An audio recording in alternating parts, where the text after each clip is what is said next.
Welcome into the Hot Read Podcast. I'm your host, Easton Freeze, Director of Published Content here at BroadwaySportsMedia.com. We're also brought to you by the 440 Podcast Network. You can follow me on social media at Easton Freeze.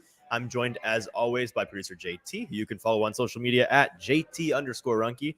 JT, welcome back to Boom Boz Pizza here in Spring Hill. How are you? As well as I can be. I was telling you right before the show, if there was anywhere in the world that I would want to watch tonight's Thursday night football game, it's got to be at Boomba's. I mean, oh, you mean the Chicago Bears and the Washington Commanders live on indeed. Thursday night in prime time against our wills? Yes. Yeah, dreadful game. Honestly, it's just as dreadful as the weather outside. I'm looking outside right now. The weather is reflecting that. It is not looking too happy outside. So, it's a great day, though. I'll tell you what it is. It's the kind of game that makes you want to drink. And luckily, here at Boomba's, they have a fantastic selection of local and domestic brews on tap. We love trying new varieties, new flavors every time we're here. No shortage of options for every flavor palette. They also do pretty good pizza. Craft Pizza and Tap House is the name of this place.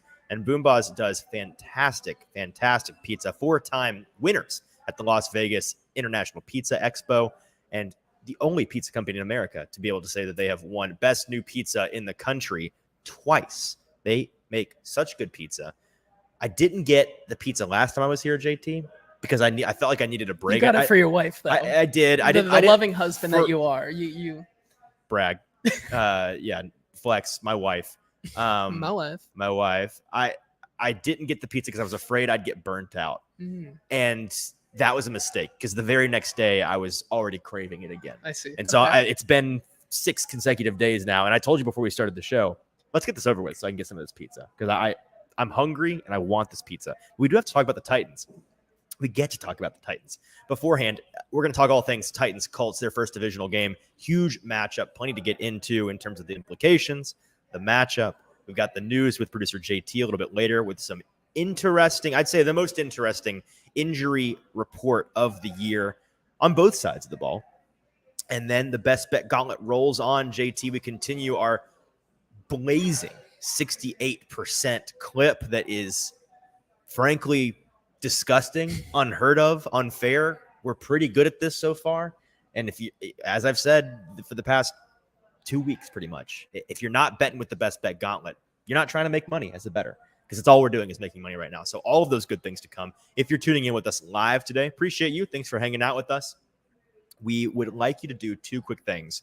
One, if you could go to Broadway Sports Media on YouTube and subscribe. Okay, I am arresting you in the name of digital law, throwing you into the digital county prison, and you may post bail by going and subscribing to Broadway Sports Media right now. That is the way that you get out of jail.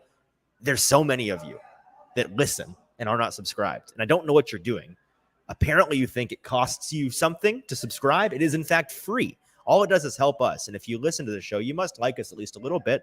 So if you want to make us happy, hit that subscribe button. We're trying to get those numbers up on Broadway Sports Media YouTube account. So go over there, watch the show from there, make sure you're subscribed, and then be a friend, tell a friend, send a link, or hit that like button if you're on Twitter or Facebook, hit that retweet button. We appreciate you. And as always, join us in the comment section on YouTube to be part of the conversation. We want to hear your thoughts, questions, comments, queries on this Titans game. All right, JT, let's dive into this matchup here off the top with some stats and info. Titans headed to Indianapolis, first divisional game of the year, first game in the 2-game series against Indy and against the new Indianapolis regime that is Shane Steichen and Anthony Richardson. And because of that cornerstone difference, to be fair, we could say a new era between the Titans and the Colts because of the Colts changing for 5 or 6 years in a row now. I think this one's going to stick. I'm pretty confident that we're going to at least get 2 years consecutive of Anthony Richardson at the helm. And I went back this week and I looked at head coach Mike Vrabel's record against rookie quarterbacks, against rookie head coaches, and then against rookie head coach quarterback combos. Kind of a niche thing on paper.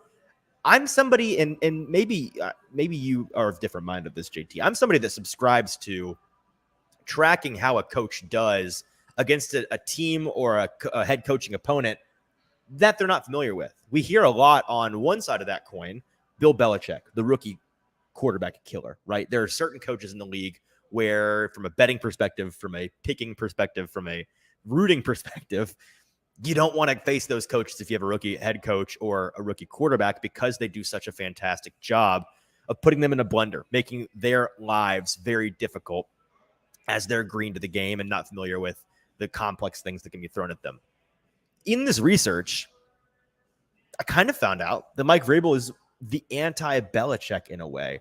He has a really strong, but he does have a definitively poor record against rookie head coaches and quarterbacks. So here's his record against rookie QBs. Okay, in 2018, he played Buffalo with Josh Allen. That was a loss.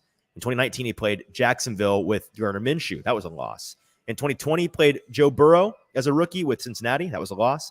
In 2021, he played rookie Zach Wilson on the Jets, and that was a loss. In 2021, he finally got a win against rookie quarterback, beating Trevor Lawrence and Jacksonville. Later that year, he played Mac Jones in New England, and they lost. They played Lawrence again and won again in 2021. And then to finish 2021, they played Davis Mills in Houston and won that game by the skin of their teeth. On the coaching side of things, he's faced a number of rookie head coaches, partially because the AFC South has been going through rookie head coaches frequently of late. He played Reich as a rookie. Both Vrabel and Reich came in as rookie coaches together in 2018. He lost to Reich both times that year. One of those losses was 38-10, an ugly one, and then 33-17. So neither was particularly close. 2 losses to start against rookie head coaches. He won against Freddie Kitchens in Cleveland, the opening game of 2019, then lost to Vic Fangio in that game where Marcus Mariota was forced to hand over the keys to the car to Ryan Tannehill. That was with a Denver Fangio team in 2019. Stefanski and the Browns beat him in 2020. Urban Meyer, he won against twice in 2021. Who didn't beat Urban Meyer is maybe the better question. Robert Saleh with the New York Jets, he lost to an overtime in 2021, and then he split win and loss with David Culley, the sacrificial lamb of a head coach that Houston had employed in 2021. When you look for the common denominators there, rookie head coaches and rookie quarterbacks, he lost to Saleh and Wilson in 21. And then he won the other 3 matchups. All were in division. 2 of them against Trevor Lawrence and Urban Meyer, and 1 against David Culley and Davis Mills. So all of those numbers I just threw at you summed up, right? Let's get a zoomed in, focused picture here. Against rookie QBs, Mike Vrabel in his head coaching career is 3-5. Against rookie head coaches, he is 5-7. Against rookie QB and head coach combos, he's 3-1. So that's kind of the silver lining there. When you get 2 green elements to an opposing team, he has a good record against them. But again, those 3 wins were all intra-division. But yeah, it's intra-division. His 1 non-divisional game against a rookie head coach QB combo was a loss. And he has a losing record against both of those types of people individually. You break it down even further, Trevor Lawrence is really the only good quarterback, you can deem a starting NFL caliber player. He's the only rookie quarterback that is good that his team has beaten, which he's done twice. The rest of the quarterbacks and coaches that he's beaten, Davis Mills, Freddie Kitchens, Urban Meyer twice, David Culley, and Nate Hackett. So when he has played a rookie head coach or quarterback that is even remotely good, that is going to stick any longer than, again, Davis Mills, Freddie Kitchens, Urban Meyer twice, David Culley, a sacrificial lamb of a head coach, and Nate Hackett, it's been a loss. Doesn't bode well on paper for him against, 2 teams that he has to play a total of 4 times this year in the AFC South. The DeMeco Ryans-led, CJ Stroud-led Houston Texans, and the Shane Steichen, Anthony Richardson Colts. I don't think that that's the only thing you should be looking at in this game. And I actually do think the Titans match up favorably in this game. But if we are on Sunday evening, talking about what happened, what went wrong, it's going to be yet another notch in this particular statistical belt of maybe Vrabel needs to, maybe part of his coaching edge is studying the history of a coach-quarterback combo and knowing what they like to do and forcing them to be uncomfortable. Well, I think also another element of that is that when you look at that list of Davis Mills, Trevor Lawrence's, Josh Allen, Joe Burrow, this is also a very different quarterback that he's going to go up against versus any other that he's seen. Anthony Richardson, I think, in his ability to get out of the pocket and make plays and make explosive plays at that on his own and just kind of be able to what's the word I'm looking for? It's Create. Another word that I was looking for, but create is also there. Improvise is the word I was looking for. Yeah. I had the last syllable of it, but it's fine. Regardless, that is he is better at doing that than probably any of these quarterbacks were at the time when the Titans did play them and Mike Vrabel played him. So I think it will add an interesting aspect there to this game that, okay, well, yes, he does struggle against these rookie head coaches and these rookie quarterbacks sometimes. However, he's never gone up against a rookie quarterback or I would say even a rookie head coach like this. Yeah, I think this is easily the best combo that he's faced. I'm looking up and down the list of rookie quarterbacks. I mean, at the time, Josh Allen certainly was not better as a rookie than Richardson has started. Minshew, Burrow, maybe, not Zach Wilson. Trevor Lawrence was bad to start because he was, operating under the thumb of Urban Meyer. Yes. Mac Jones in that rookie year was the best of Mac Jones that we've seen. And I would say Mac Jones is probably, or Anthony Richardson is probably better than Mac Jones was to begin. That could be debated, I guess. Yeah, I mean, he's certainly more dynamic. And then coaching wise, it's very early with Steichen. Like, we don't know, but maybe Stefanski or Saleh. Yeah. Saleh or Stefanski are the only two that I would say were definitively better than what I think Steichen is already. So yeah, there's a test there. And again, I'm not saying that this is one of those stats where I'm not sure it means anything, but I'm kind of sure that it doesn't mean nothing. There's something to it. And again, if he struggles against the four instances this year where he has an opportunity to play a rookie head coach, rookie QB, it's going to add to this list. And maybe he is the anti-Belichick in that way. We'll have to find out. Some other numbers for this game. We can move off that topic. Derrick Henry, on the positive side of the Titans coin here, King of the South is the title of the statistic that was sent out to us in the media pool this morning. Derrick Henry has a lot of yards against the AFC South. I don't know if you're familiar with this fact. Really? Yeah, he has eaten rather heartily against the AFC South in the past. He is second all time for most rushing yards per divisional game since 1970, playing a minimum of 35 divisional games. He became the second all-time leading rusher last game in franchise history with 8,620 yards. He's on an active streak of 6 consecutive 100-yard rushing games when facing AFC South opponents. All 6 divisional games he played in 2022. So last year we never saw him have a sub 100-yard rushing game against a divisional opponent. He's second only to Barry Sanders for average per divisional game. He's averaging 103.6 in his career. Also, he has the top spot in highest rushing average in divisional games since 1970. When you make it a minimum of 500 snaps, he has 4,000 yards in 738 snaps against AFC South opponents, averaging 5.47 yards per carry. So he's been efficient and productive against AFC South opponents. Will that continue this week? I don't see any reason based off what we saw from him last week and based off of this Colts defensive front. We'll talk about it a little bit more in a minute. I do think it's stout, but their weakness is the run game, in my opinion. And I think that there's going to be an opportunity there for both Henry and Tajay Spears to eat. Some other numbers for you.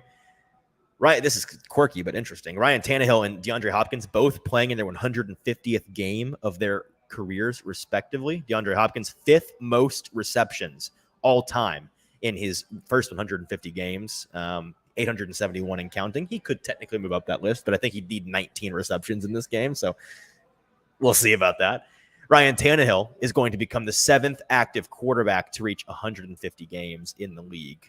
The usual suspects up there. Super interesting how little Ryan Tannehill gets respect from, I feel like, national media for a guy who so tenured is up there. He gets Andy Dalton levels of respect. But I think Andy Dalton still gets more respect than he does in some instances. It's about expectations. If Dalton was a starter, he'd get Tannehill levels of respect. And if Tannehill was a backup, he'd certainly get Dalton level of respect. You know what I mean? Looking at it. As soon as, and maybe it's after this year, Tannehill bounces around the league and becomes that bridge guy. You know, he's all right. It's going to be like you can win games with Ryan Tannehill 100%. So I mean, we're already talking about it hypothetically. The Jets talking about the Falcons. You're hearing a lot of people saying trade deadline, go get Tannehill. It's going to change this team. Not with the Titans though. Not with the Titans. It's all about your expectations. All right, now let's talk about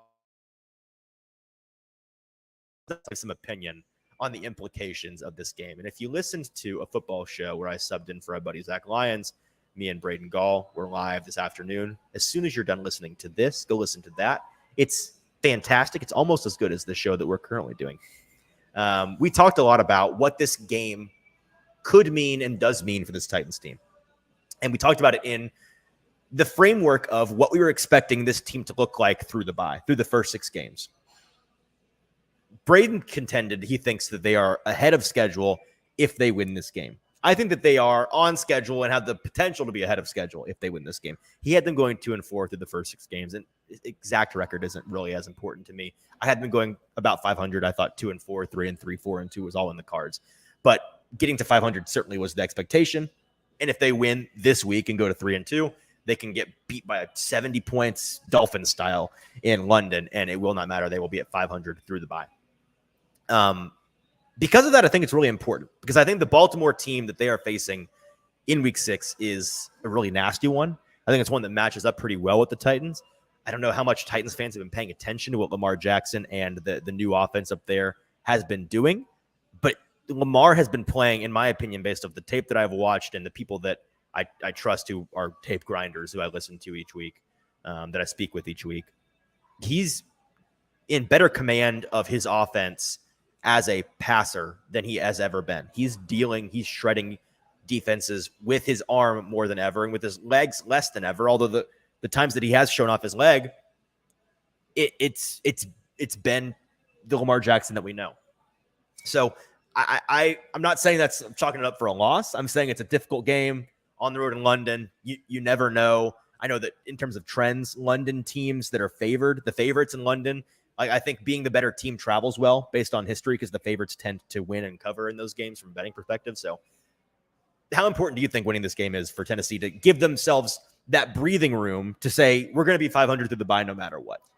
Well, I think both these games, I think I'm with you that I think getting through these 2 games, I don't think they're ahead of schedule in this game. I think it really is the biggest test, though, to kind of see once they get into the bye, what exactly is this team? If they win the next 2 games, they're ahead of schedule. They are ahead of schedule. If they win this one, I think they're still on schedule, like you said. Yeah. Mostly because, and I kind of pointed this out earlier this week, you've played 1 game. Now, I know defense and just kind of the coaching matchup is very important, but now you've played 1 game where you've gotten absolutely obliterated with a very mobile quarterback who can make plays on the fly. You dominated a team where the quarterback was an absolute statue back there. And so now we're flipping the coin back over to take on 2 quarterbacks who are very quick on their feet, can improvise, can make a lot of plays. And so if you beat this Anthony Richardson-led team, I think I'm with you that you're on track right now. But and then you go into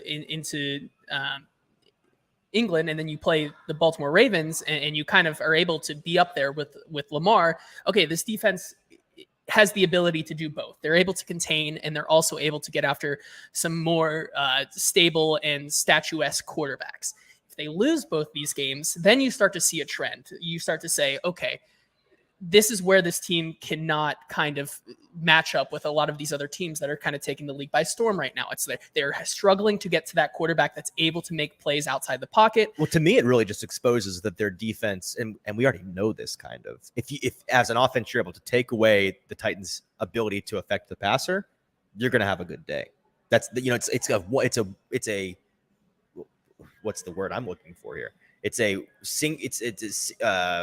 singularly one-sided offense, one-dimensional. That's the word I'm looking for. Found it eventually. They're a one-dimensional defense in that way. I'm not saying they are, but I think if you, like you said, get murdered by a mobile quarterback, a guy that can shed sacks, can roll out of the pocket, be quick on his feet, be effective as a passer on his feet, be effective as a runner, and then you murder a literal not a statuesque quarterback, a literal Greek, Statue of David statue back there.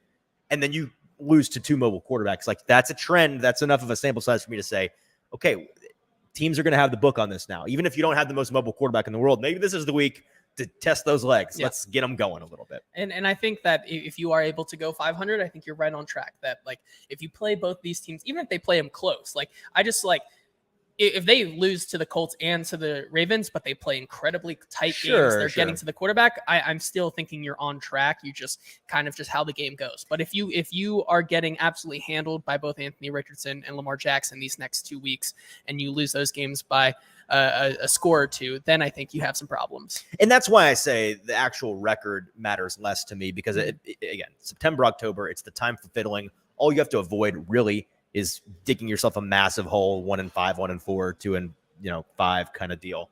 And this is the time for, I'm much more concerned about how you look, how you do it, than how, I make golfing metaphors all the time on this show because I am a golfer. A common golfing saying, when you hit a shot poorly, like you just absolutely skull a shot, it's a terrible flight, and it's a worm burner. It rolls all the way up on the green. It's like, hey, no screenshots on the scorecard. Like, it doesn't matter how you get the par if you get the par. No one cares how pretty it was. It's the opposite of that in September and October football. It becomes that. There's no screenshots on the scorecard in December and January. A win is a win in the most difficult portion of the year for football. Nut cutting time in football. During September, October, I care about how you did it. It is a good process. And so, I think that the showing matters as much in these games. You mentioned Anthony Richardson. We're talking about Anthony Richardson. Let's talk about him and how the Titans can plan to contain him, defend him. Been talking all week about how this is a classic, this talking point from Titans coaches and players in the past against these mobile quarterbacks has been, we're going to look to capture, contain, not kill. Contain, not kill. Capture, not kill. That's the way that they have to play against these guys, because if they do let them out of the pocket, they do get their rushers behind him, beyond the quarterback, and give him daylight to run downfield, they will be burned. The Titans have had varying levels of success against rushing quarterbacks in the Mike Vrabel era. There have been some good games. There have been some bad games. I think it's a boring take. They're not particularly great at it. They're not particularly bad at it. It's been kind of a any given day situation. There's certain guys like Mahomes who has burnt them a number of times. Although Mahomes, have you ever heard the bit about how Patrick Mahomes is always N+1? That is his speed. N being defender, like, because his 40 time, not great. Yes. His profile as a rusher in college, not great. He just always happens to be 1% faster than whatever defender he's running. He personifies you don't have to outrun the bear. You just have to outrun the slowest friend. Like, he always outruns the slowest friend, but just enough to escape. And so he does that to everybody, but he's certainly done it to the Titans. A number on Richardson that I think is not all-encompassing, but a little bit demonstrative of what he's been this year. He leads the league in explosive pass play rate, which is runs of 12 or more yards and passes of 20 or more yards. So he is the X factor for this Colts offense. He has been the X factor game in and game out. Now, he's only played about 2.5 games because he did spend a game and a half in concussion protocol. But from what we've seen in the tape that I've watched, he is that dynamic, electric player that we thought he could be coming out. In fact, he's that much earlier than I thought he would be. I thought he would actually be, I thought Steichen, easing him in, a player that's really raw. We'll keep it kind of milquetoast. We'll keep it kind of simple, keep it vanilla. We'll not put too much on his plate. We'll limit the opportunities for him to make confidence-killing decisions and turn the ball over or make game-breaking decisions in that way. And they've not done that. They've trusted him to air it out a little bit. They've trusted him to use his legs, and it's served him well. Yeah, and I think the biggest thing with Anthony Richardson right now, and I think the discussion that you're going to get on him right now and why people, because you and I are both very privy to the Anthony Richardson is bad discussion this week on X. QB1? No, bad quarterback. Yeah. And I think where you're looking at it is the completion percentage. And last night, maybe I went down a little rabbit hole or two of just Anthony Richardson tape to kind of just watch it. Mm-hmm. And to that point, I think that he is making these explosive plays. But when he's missing, because he is missing a lot with that bottom 3 in the league completion percentage, CPOE, yeah, he's not missing by a lot, right? But it is with that. Don't tell the box score scouters that, because there is some nuance with Richardson here where it's like you had to be there a little bit. Yeah. He also, I believe, is currently 3rd in the league amongst quarterbacks for drop rate. So he's not being helped out by his wide receiver core at all. all. That was what I was going to get to. Yeah. He doesn't have the greatest wide receiver core in the world. Michael Pittman has shown some flashes. I've been impressed by. He's proved me wrong. I came into the year thinking I think he's a high end wide receiver 2. I don't think he's a 1. He's looked like a 1. He's looked like a 1. Alec Pierce. It's just on the rest. other hand, it's the rest of the core. Our boy Josh Downs. Josh Downs has looked okay. He's looked like a rookie. Yes. I'm not holding it against him, but he's not been amazing out of the gate. However, and Pierce has been disappointing. There have been some drops, and there is still a little bit to work with Anthony Richardson, where regardless of how far down the field it is, that man is going to sling it like it's going 90 miles per hour, and there's no like, my friend. It is going 90 miles change an up hour. on that. It's all gas, no brakes. But yeah, I think he's a dynamic player, and I think that regardless, they're going to be throwing the ball a lot this week. They want to give Anthony Richardson the utmost confidence to take this offense to new heights, and I think they're going to try to do just that this week. Yeah, and to put a bow on the Richardson conversation, I think it's a meeting of the movable object versus the stoppable force a little bit, in the sense that in general, the way to attack the Titans defense is you got to pass and you got to pass downfield. They're vulnerable. Their secondary is vulnerable. Just be effective as a passer, be accurate as a passer downfield, and it's going to work out for you. With the Colts, with Richardson, his weakness has so far been his accuracy, his completion percentage. He's been fine, but at times he's had just flat misses. And because of that, a weakness of inaccuracy against a weakness of downfield passing secondary, it's not ideal. It might those two things might cancel each other out because it's week on week there. Where I think that it's not exactly even is in the trenches, and that's where I want to go next. Titans offensive line is one that we've talked a lot about. We don't need to talk.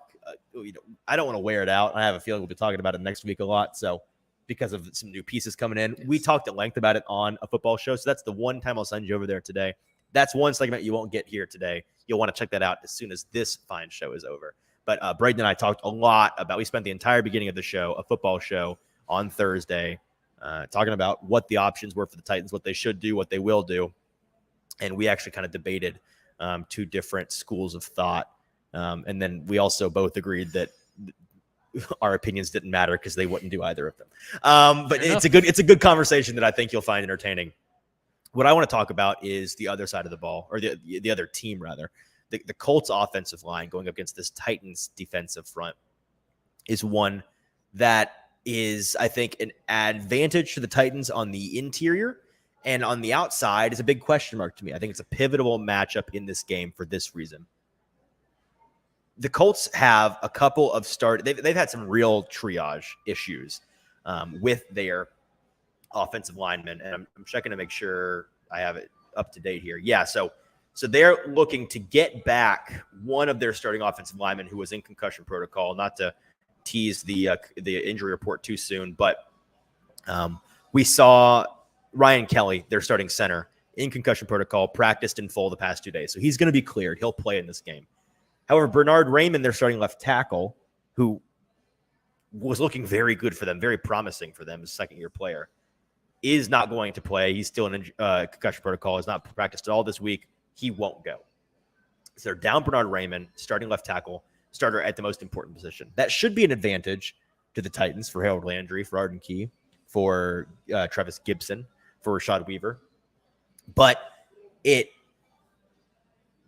exposes them, I think, to getting out over their skis with a very mobile quarterback. It all comes back around to Richardson's legs trying to capture and contain, but not kill, the Titans' interior. Jeff Simmons, Danico Autry, Tier Tart. They're going to eat. They're going to push the pocket a little bit, I think. And it's going to force the rat out of the cage. It's the job of those ends to keep the rat in the cage.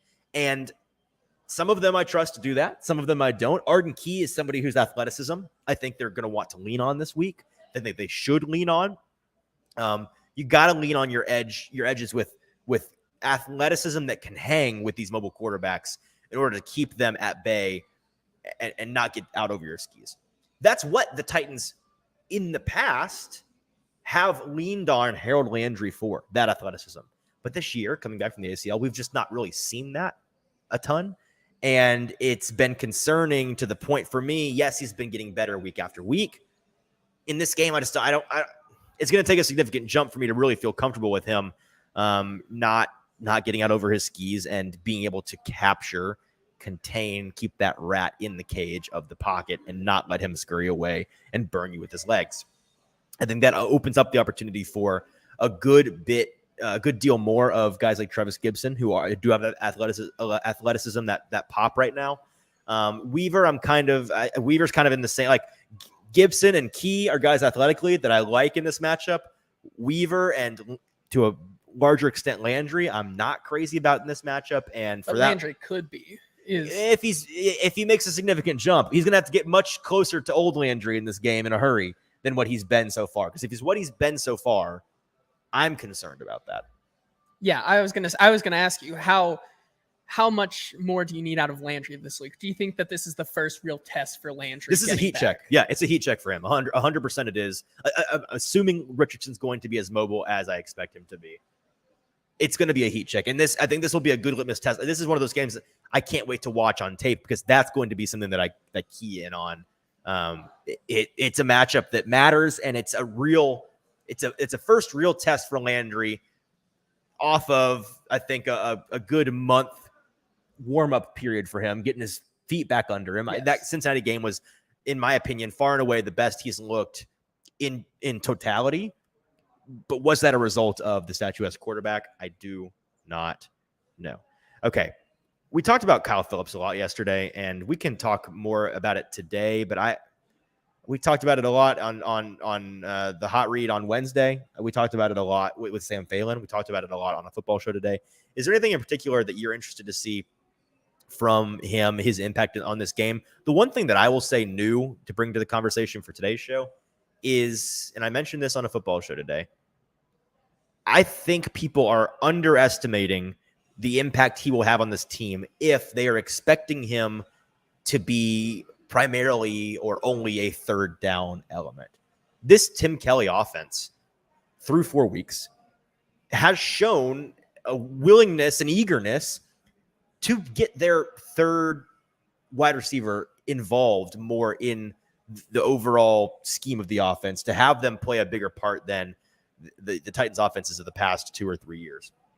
And I do think that maybe not this week immediately, but in the near future, soon, Kyle Phillips is going to fill that third role in terms of usage, and they're going to want to utilize him. He's not going to just be a chain mover on third down. He may start as that primarily, and he may ultimately, that may be his greatest strength that he brings to this team, no doubt. But that doesn't mean they're not going to be thrown to him on first and second down. He is this team's get-a-bucket guy. That's how I described him earlier today. I think you talk about basketball a lot. It's like you may not be the best player on the team, but you're down one with 30 seconds left. You need a bucket. Who's your get-a-bucket guy? Kawhi Leonard was a get-a-bucket guy for a long time. He's the Kawhi Leonard of this team, in my opinion, because that's what we've seen him be, and that's the profile of player that he is. Short area quickness, ability to get open, create openings for himself in a zone, quickly get off his man in man coverage, and be available to get a bucket. Is he going to be the home run hitter? No, I don't think he's not your yak guy. He's not going to be breaking tackles running down the field. He's shifty, so if you give him some open running room, he's quick, he's shifty. He might make a couple guys miss, but in general, he's your point and shoot guy. And with Tannehill, he's the kind of quarterback that you would like a point and shoot guy. It's really been Hopkins and to a lesser extent Spears that has been that guy for him so far this year.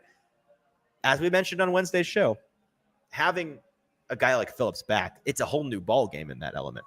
Yeah, and I think to your point, especially on third downs, I saw this stat earlier today. Currently, Tennessee is 23rd in the league in third down conversion percentage, with only a 36% conversion rate. So getting a guy back like Phillips, even if it is just to serve this week only in that kind of third down role, I think is a very big bump in influx of juice to this Titans offense. We've talked ad nauseum about how Hopkins is really the only get a first down guy on this team. He's a walking first down. Yeah, Phillips is that as well. Yes. So if you have two of those guys on your team, because eventually, and I know Mike Herndon, our buddy Mike Herndon mentioned this on a Football Night Afterwards yesterday, eventually teams are going to become privy to, I mean, they already know, but they're eventually going to get sick and tired of Hopkins. Yeah, they're just going to say, okay, we're going to bracket him. We're going to double him every third down. You're not throwing to Hop. Yeah. You're not throwing to 10 on third downs. Yeah. You're going to have to throw to somebody else. And if you beat us that way, so be it. That's coming soon. If you don't get another guy in there that is a proven third down outlet that you are able to go to and Ryan Tannehill is interested in going to. All right. Let's end the preview there. That's pretty much all that's all I have to say on that front. Again, a lot more on the preview in a football show earlier today where I co-hosted with Braden Gall if you want to check that out after the show, but not until we get to the news with producer JT. Yeah, let's break down this Thursday injury report for Tennessee and Indianapolis, starting with the guys for the Titans who so far have not practiced this week, starting with wide receiver Treylon Burks, linebacker Luke Gifford, and defensive lineman Teair Tart. Easton, it seems like, as Sam put it earlier this week, Treylon Burks in the direction of not going once again this week. And then Luke Gifford and Teair Tart. I know Luke Gifford was also out last week. Out of these three guys, is there any hope for any of them to play this week? Tart, because he's been kind of this on the injury report all week and then gutted out on the weekend kind of guy. Maybe this is where they may choose this is the game. We're finally going to wait. We're going to, we don't want to do this on again, off again game all year. We want to get him right. Maybe he does play in this game and then they shut him down for Baltimore, give him a 3-week break, almost 3-week break with the bye in there. Whatever is the case, I do think he has a chance to play. On Burks, all I want to say is, we heard from Sam on Wednesday. He said cryptically what he's heard. He doesn't think Burks is going to be coming back right away this week. Maybe not until after the bye. I haven't been at Titans facility this week because I've had other things going on. And so I was like, what am I missing? Like, what are we hearing? I'm out of the loop on this. And so as soon as that show was over, I then hit up some sources, talked to some folks in the know, and it's like, oh yeah, okay, I'm with them now. I'm up to speed.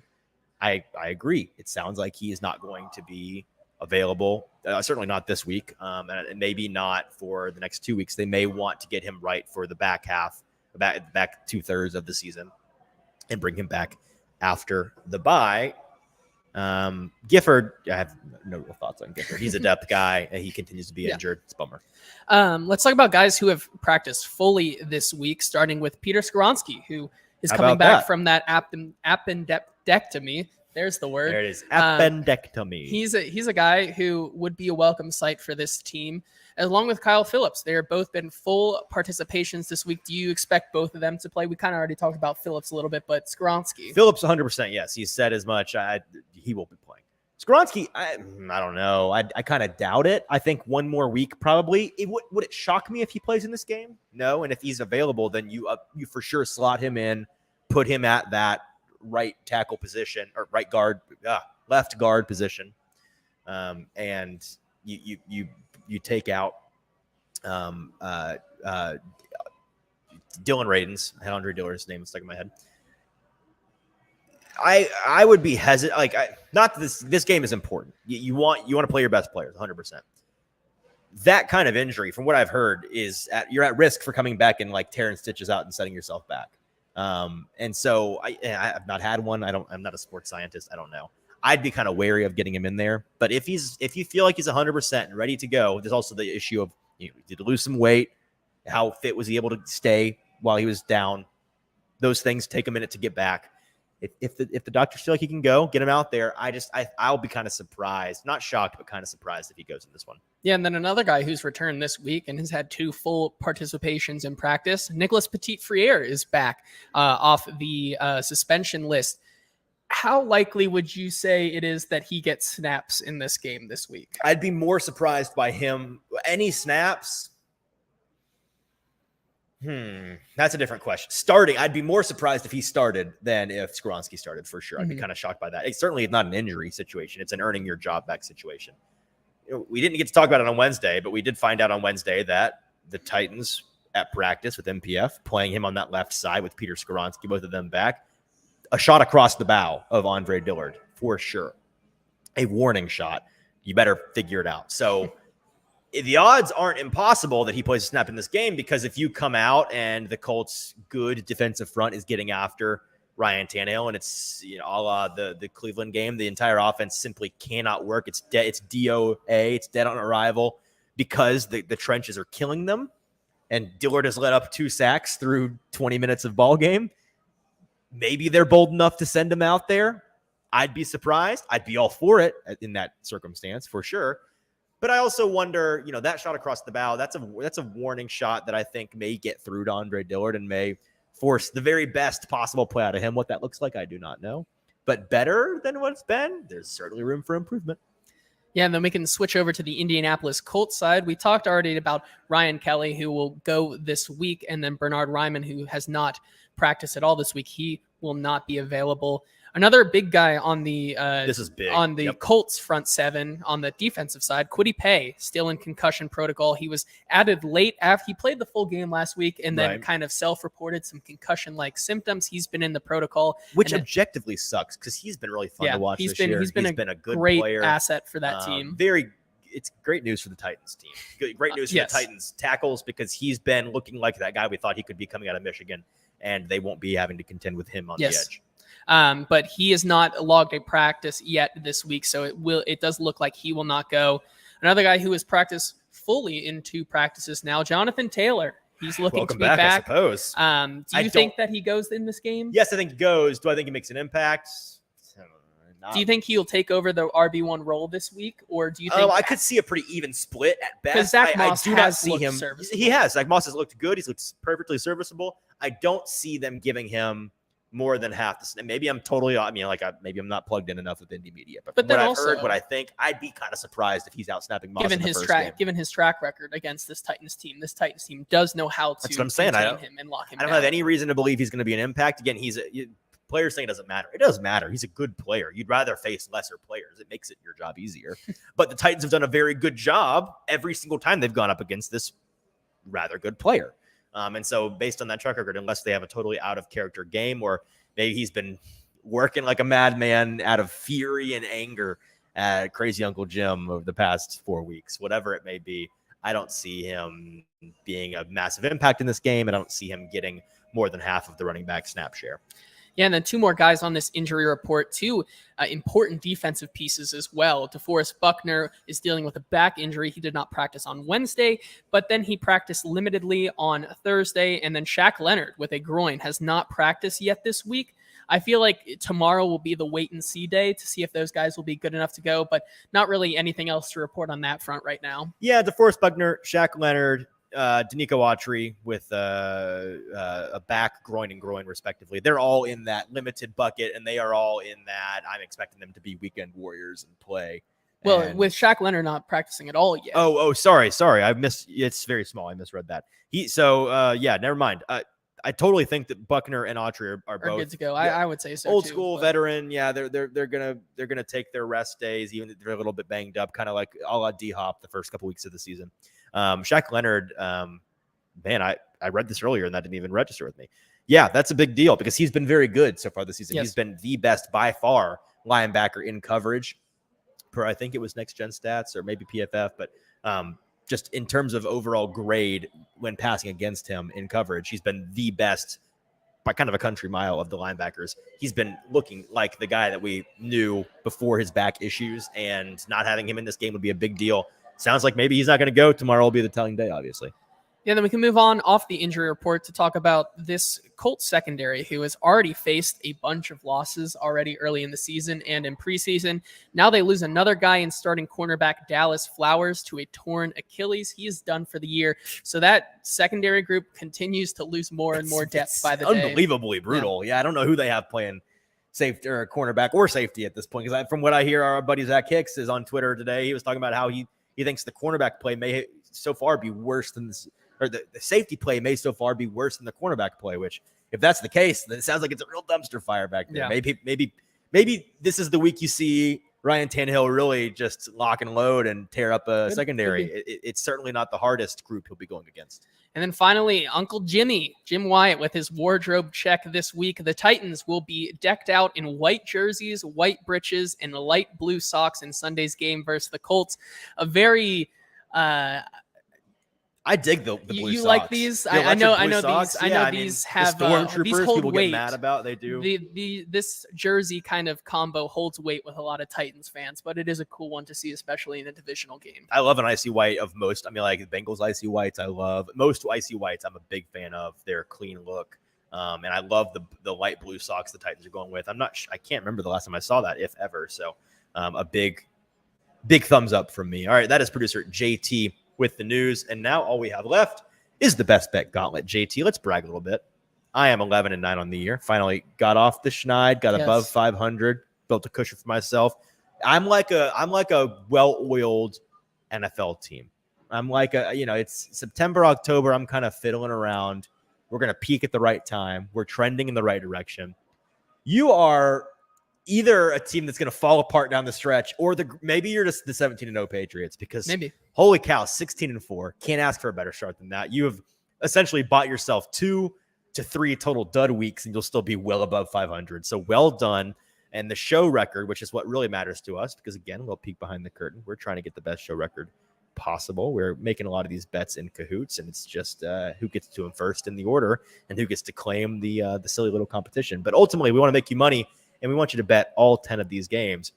JT, so far that's been so good at 27-13, a blistering 68% on the year. Once again, I tell you, if you are not betting with the best, almost bet gauntlet, 10% over like professional bettors. Yes, by the way. Professional bettors are very happy with 58%, and we may end up at 58% by the end of the year. But right now, we're playing with our hair on fire. We're making a ton of money. I believe I did the math the other day. I wish I'd written it down. I believe a $100 blind better with us. I do remember if you remember that. Okay, so if you are a blind better betting $100 on each of the 10 sides we've had through 4 weeks, how much money would you be up through 4 weeks, JT? I believe it was $1,154 and some odd cents. That's a lot. It's a lot of money. That you could be making without having to even think. We'll do the thinking for you. We'll do the research for you.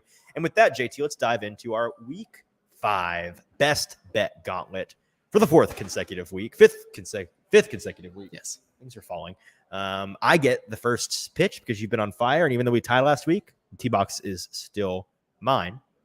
So with my first bet, I'm going to be taking a game that I locked in on Twitter. Again, folks that aren't familiar with the best bet gauntlet, sometimes on Tuesdays and Wednesdays when we are expecting a line to move during the week, we lock it in on Twitter with the hashtag best bet gauntlet. We retweet it on the Hot Read Twitter account at Hot Read Pod. You got to make sure you're on those so that you can get the best of the number. So I locked in that best number on Tuesday.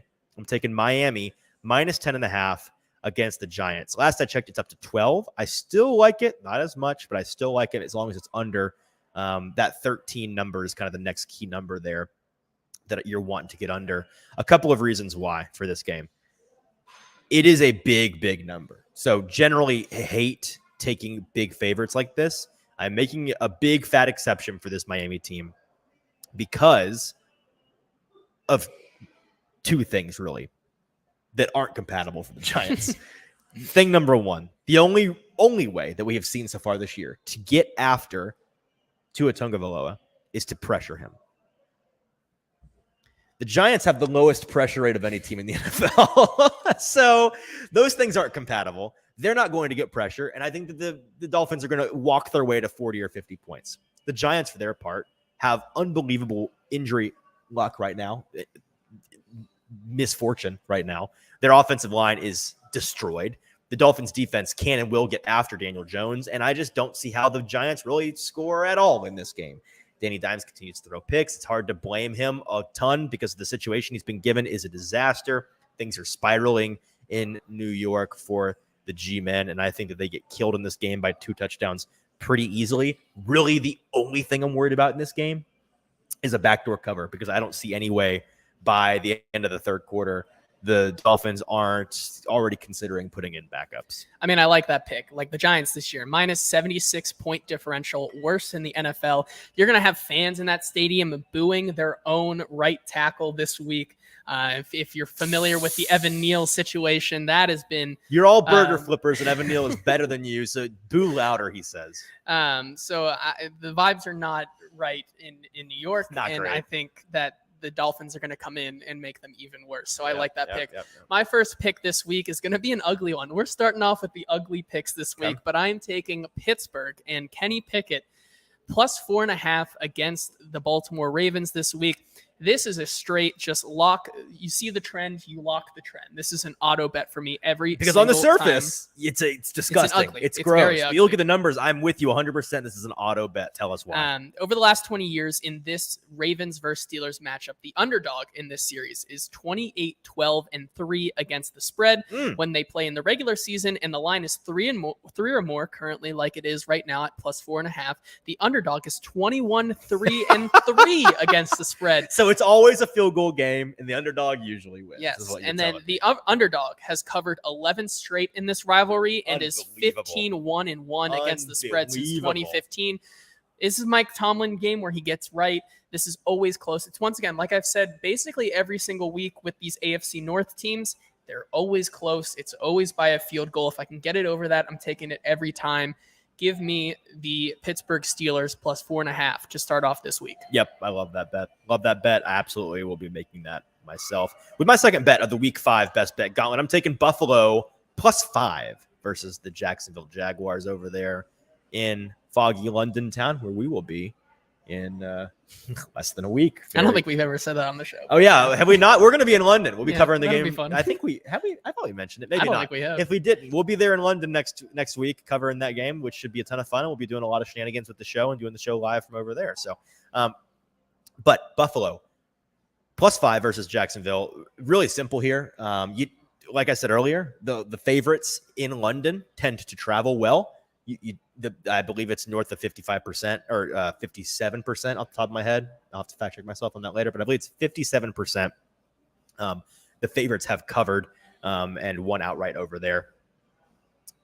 The stat we continue to throw out with Buffalo is that when they win big. Josh Allen, I believe, in 57, now 58 with last week's game, 58 career games, he has won north of 65% of them when he wins by 7 or more. So when he wins big. So if you think the Bills are going to win and they're favored by under a touchdown, it's typically an auto bet to take them over that touchdown. For Jacksonville part, I just don't love what they've been doing offensively. It's Press Taylor, the guy calling the plays.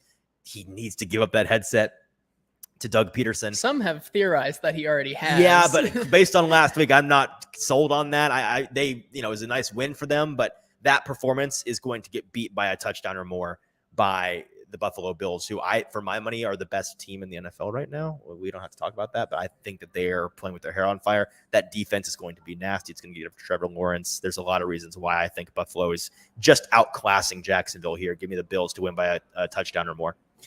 With my next pick here, I'm going to a team that I've just kind of fallen in love with this season because they've made me a lot of money. And even though it might be time to sell on them, I'm going to continue to buy their stock. Too. They're pretty fun to watch. The Sharps always love the other team against them. And I'm going to keep saying, you know what, Sharps?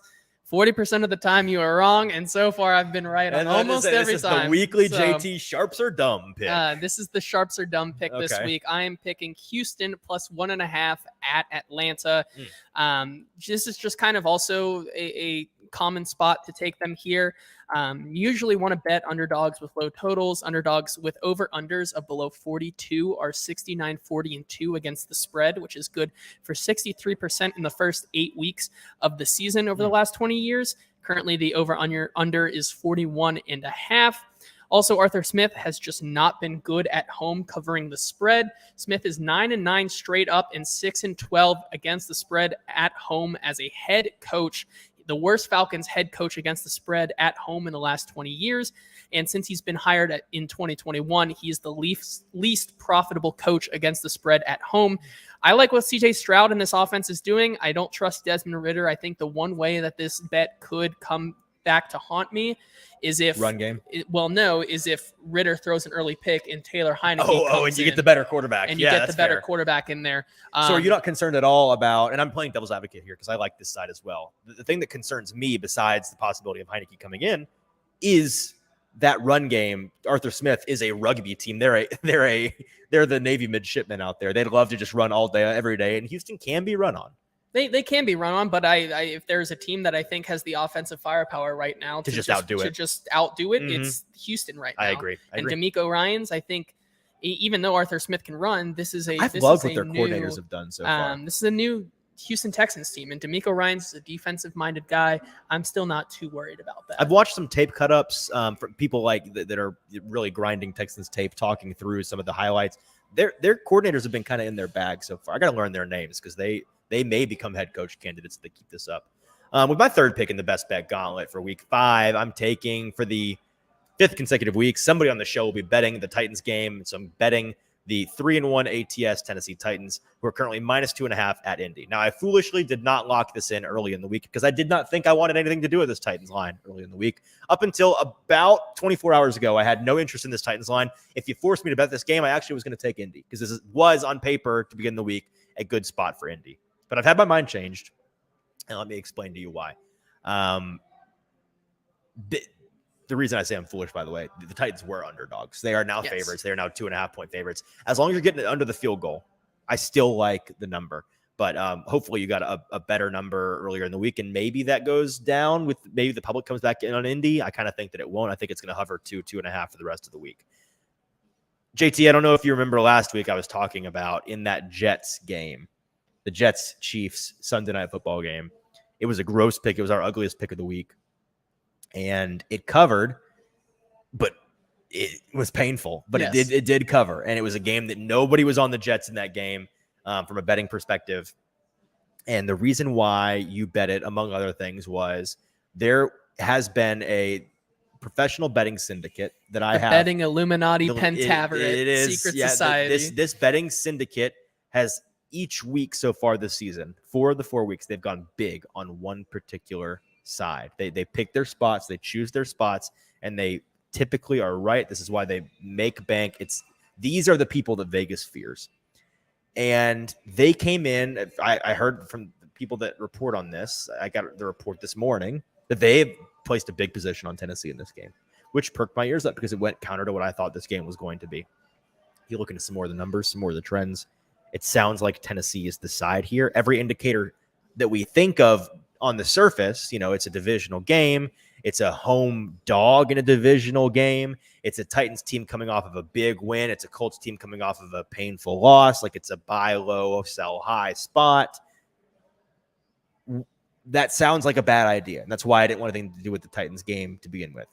But in my experience, tailing some of these syndicates, when all of the traditional indicators point one way, and then they come in with a position heavily against that, they know something. And so maybe I'm walking into it, and if I lose, I'm willing to lose. I'm willing to pay the price for having bet on this team that is this betting syndicate that is 4-0 this year and have not led us astray even in the grossest of bets. I'm in with the syndicate. We'll see what happens. I'm taking Tennessee -2.5. Well, also, I mean, Mike Vrabel historically against the Colts, he's played them 10 times now. He's 6-4 straight up and against the spread against this Colts. But 5 in a row now. He's 5-0 against the spread and straight up against this Colts team in his last 5. I don't hate that pick currently. Okay. All right. My next pick here, heading back to the well that's made me some money so far. Give me the New England Patriots hosting the New Orleans Saints. Good, gross one. +1. They are underdogs. They are home dogs. Once again, Bill Belichick last week got absolutely embarrassed. I'm expecting a huge bounce back game for him against a New Orleans team that I really just have a lot of questions with this offensive, what they're doing on offense. Just in general, this offensive I have a lot of questions. Offense, all of it, yeah. Derek Carr still with that AC joint sprain dealing with. I don't expect the same Alvin Kamara But so we're going to get 13 checkdowns to Alvin Kamara this week? 13 checkdowns last week to Alvin Kamara, in which one of those receptions was for 11 yards. So when you really think about it, it was like 12 receptions for like 20 yards. He was the first player in league history to record 13 or more receptions and less than 70 yards, and he only had 33. He cut it in more than half. It was crazy, man. And I just think that this is an inefficient offense with a bad offensive line currently. I don't think Bill Belichick is going to let this game get out of hand. I think this is a game that they can win. Derek Carr also has just not been good on the road since 2017. He's 19-31-2 against the spread on the road. He's the least profitable road quarterback against the spread in that span. There's been 123 quarterbacks in that span, and he's 123 of 123. I'm looking for New England to bounce back here. I like that pick. I've been a little long-winded so far, so I'll keep the next two relatively brief. I really like the Rams in this spot. They're going to be my fourth pick in the Week 5 Best Bet Gauntlet. Give me the Rams plus 4.5. They are at home hosting the Eagles. The handicap here is pretty simple for me. The Eagles look like and credit to you, if your team can do this, this is the dream. They are a team that is kind of struggling to do what they want. They're having a hard time, some inconsistencies, and they're 4-0. They have not looked great for a 4-0 team, but they are 4-0 nonetheless. I think that this Rams team is surprisingly good this year. Then they're capable in the trenches is where it's really holding them back. And if the Eagles manage to ruin the day of the offensive line of the Rams, then that might just ruin this bet. But as long as they can sort of hold up, Matt Stafford's been dealing back there. He's looked like vintage Matt Stafford. He's looked like he's still got the pop, still got the zip. Looked like one of the best versions of himself that we've ever seen. He's got a stud all-time receiver on his team, and now Cooper Kupp coming back. Yes, so you've got Puka Nacua, future Hall of Fame receiver, now put in tandem with Cooper Kupp. A lot of people talking about how Kupp comes back, and there goes Puka. I kind of think it's going to look a lot like you saw peak Cooper Kupp, Robert Woods split there. I've already called Puka Nacua a very lame and obvious attempt by the Rams to blatantly clone Robert Woods, and he's the player that they're utilizing him the same way that they utilize Robert Woods, and so I think that that's going to be one where you see those two ball out together and not in spite of one another.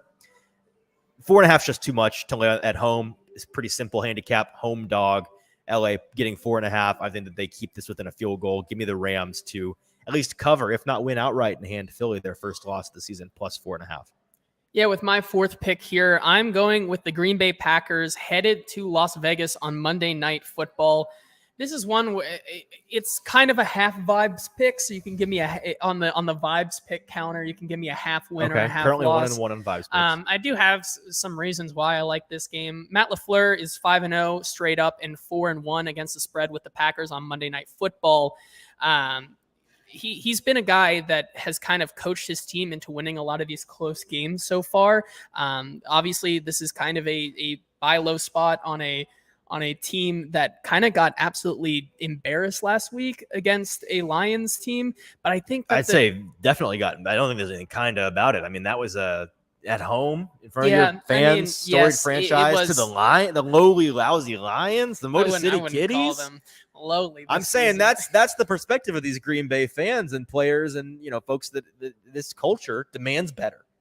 Yeah, well, here's the thing. I just don't think this Raiders team is very good. You don't say. I don't either. Jimmy Garoppolo, Aiden O'Connell. I don't think it matters. I think the Packers are just the better team. I think that the Packers are a lot better than what I think bettors currently are thinking this Packers team is, which makes this game for me not -1, but more of a pick'em for them here. I think they just win outright. Coaching mismatch for sure. A coaching mismatch. I think the one thing you could say is, it's a Devontae Adams revenge game. I mean, I don't know, man. I think if the quarterback can't get Devontae Adams the ball in the first place, is it really going to matter that much? I don't think so. So I'm going to take the Packers -1 on Monday Night Football. I like that pick. With my fifth and final pick of the Week 5 Best Bet Gauntlet, I'm taking Arizona +3, getting the field goal versus Cincy. Another game where you're not getting the best of the number. So if there may be a point in this weekend where you get Arizona 3.5, look out for that. Grab it if it's there. But even at the flat 3, I am fine taking Arizona to win this game at home. Josh Dobbs been balling. This is another team. The Texans and the Cardinals have been the two pleasant surprise teams for me this year, not just in their level of play and the execution of their players, but also in the way that their coordinators have been playing, or they've been calling and coordinating really, really nice, creative, fun, fresh games, making sure to push the easy buttons for the younger, more limited players, and it's working out well for them. It's paying dividends. I think that's going to continue. I think Arizona's continuing to be feisty. I think that the cringe lord himself, Jonathan Gannon, has somehow won over that locker room with, listen, results speak volumes. You don't have to be down with it with the kids. You don't have to be cool, hip, and nasty with it. You can just be a winner. And that's what Jonathan Gannon has. I mean, he's been as close to a winner, I guess, as you can be without totally being a winner. On the other side of the coin, Cincinnati, you feel like look right now. You feel like looking like no T Higgins this week. Yeah, they're due eventually. But is it now? I'm kind of just at the point where I'm going to bet against them until they show me something. Show me anything. Also for this pick, the Bengals are facing the anti-Bengals. Like the Bengals are, I wouldn't say anti-Bengals, but the Bengals of last year. The Cincinnati Bengals of this year are facing the Cincinnati Bengals of last year, in which this Cardinals team, despite all expectations, is now 4-0 against the spread. So I expect them to stay hot. I think this spread is a good one. So I like that pick for you. Yep. My final pick here of the Week 5 Best Bet Gauntlet, Dallas plus 3.5 at Big San Francisco. Big game. It is a big game, but since 2021, the Cowboys are 10-4 straight up and 11-3 against the spread in night games. The most profitable team against the spread at night in that span. It's going to be a big game. It's going to be high pressure, but regardless, if this Dallas team does lose, it's always an embarrassing fashion where the San Francisco 49ers beat them by a field goal and Dak does something wild and wacky on the last drive of the game. Yeah. So I'm expecting much of the same, if not the Cowboys to kind of get right and just kind of exercise some demons in this game. Regardless, I don't think that it is going to be a blowout, kind of the opposite of one of your picks. It is a unstoppable force and a movable object, a team that is scoring over 30 plus points per game versus a defense that has given up the fewest points in the league. I expect this one to be closer. With the hook right there, I like the Cowboys plus 3.5. I think the Cowboys are the side there. The hook is what does it for me. All right, so to summarize our picks this week in the Best Bet Gauntlet, Week 5, JT going with Pittsburgh plus 4.5 versus the Baltimore Ravens, Houston plus 1.5 at Atlanta, New England plus 1 versus New Orleans, Green Bay minus 1 at Las Vegas, and Dallas plus 3.5 at San Francisco. I'm rocking with Miami minus 10.5 versus the New York Giants, Buffalo minus 5 versus Jacksonville, Tennessee minus 2.5 at Indy, the Rams plus 4.5 versus Philadelphia, and Josh Dobbs in the Arizona Cardinals plus 3 versus Cincinnati. That's going to do it for today's show. JT, here is to you and I having another successful, winning, profitable week in the Best Bet Gauntlet. May the best man win this week. Appreciate those of you that tuned in live with us. Make sure you're subscribed on YouTube at Broadway Sports. I was about to say Hot Read Pod. That's our social media account. Broadway Sports Media on YouTube. The Broadway Sports Media channel needs subscribers. You're going to stay in digital prison until you post bail. Okay, you got to post bail by hitting that subscribe button. It's free. You can get out of jail free. It's just got to hit that button. It costs you nothing. Please do it. Thank you very much. Make sure to follow us on social media too, at Hot Read Pod on Twitter, on TikTok, on Instagram. We got new and more social content going up on those accounts each and every day, which I think you'll enjoy. Until Sunday evening, when we'll go live before or during Sunday Night Football, recording our Monday show, reacting to Titans Colts. I'm your host, Easton Freeze, for producer JT. This has been the Hot Read Podcast. We'll talk to you next